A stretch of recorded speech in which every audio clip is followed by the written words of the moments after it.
Alright, we're here at the beautiful Niagara River in New York on vacation.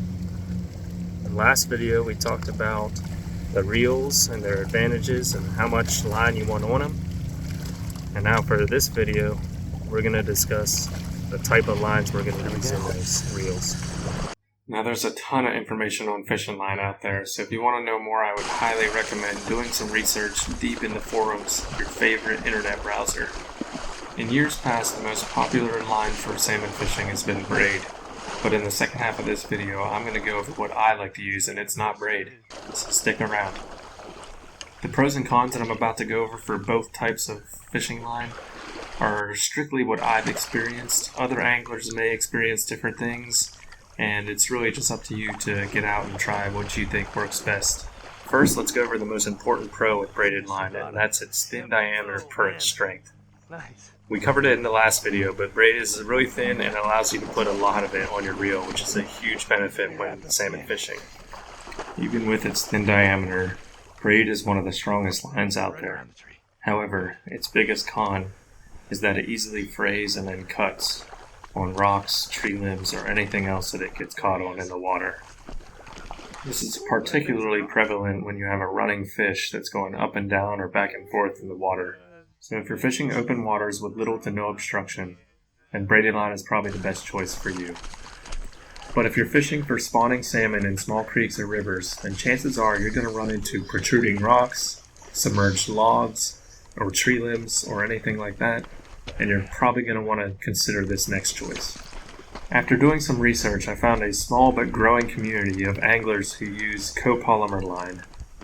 After doing some testing myself last season, I'm going to be sticking with copolymer line until I find something newer or better.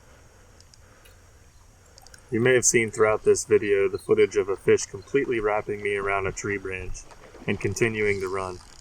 After inspecting the damage, I quickly realized the fish was still on and swimming upstream fast. In my experience, copolymer has proven to be strong even when grinding against rocks. Copolymer is thinner than mono, but not as thin as braid, but it's still very strong. In my last video, the reel I covered, I could get about 150 yards of 17-pound test copolymer on it. That might be A drawback for copolymer line is its longevity.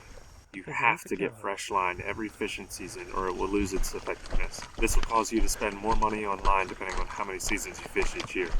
From what I could find online, the most recommended copolymer line is P-Line CXX Extra Strong in either crystal clear or moss green. I would not recommend purchasing the large spools due to the fact that you'll need to replace it well before you can use it all. If you're going to get some, get the filler spools shown here. It's about 300 yards and it's plenty enough for you and a friend to use the whole season. Another strong copolymer alternative that I've tested is the widely available Sufix Advance.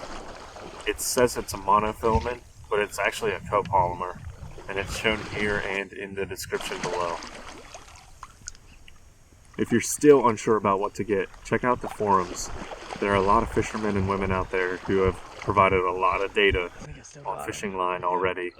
Or leave a comment below and I'll answer any questions you guys might have.